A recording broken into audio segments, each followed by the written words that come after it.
Good morning. I'm Steve from Quantamize, and you're going to want to watch this video because we're about to tell you the most important trends and news driving markets this morning.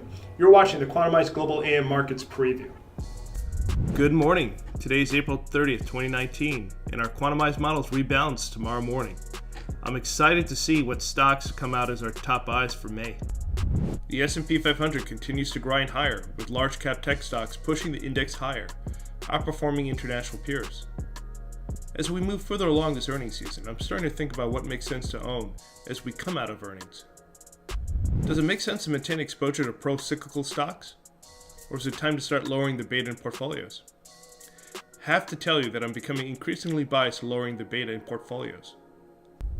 CNBC highlighted our stable dividend yield portfolio this past Friday, but there are other ways to introduce more muted beta into your portfolio. Personally, I'm starting to skew to stocks with top quality value exposure. Owning the quality factor going forward will be key to outperform the S&P 500, that is already above 18% year to date so far. Now let me tell you about some really important stock news you need to be following this morning. WeWork, rebranded the We Company, has filed for its IPO. The company was recently valued at $47 billion during its most recent round of financing. This is definitely going to be an S1 that I'm one to read. Alphabet reports 1Q results that trail market forecast. Adjusted EPS actually beat consensus with the $1.7 billion EU fine excluded from the calculation. Growth trends continue, albeit at a slower pace.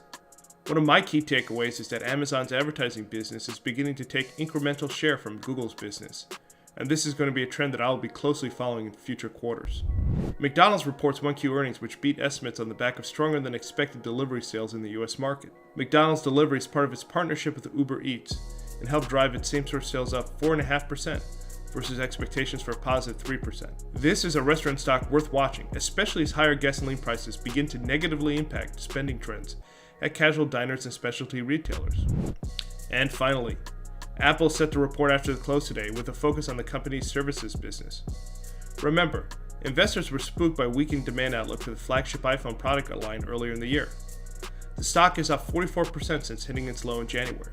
This is going to be one of the most closely watched earnings reports this season, as Apple begins to shift from hardware, which is cyclical, to a services-focused business strategic focus, which is much more steady. Thanks for watching this video. We'd love to hear from you. Subscribe to our YouTube channel, leave a comment below, shoot us a tweet, or send us an email. Let us know what you think about our AM Markets Preview and some other points that you'd like us to mention.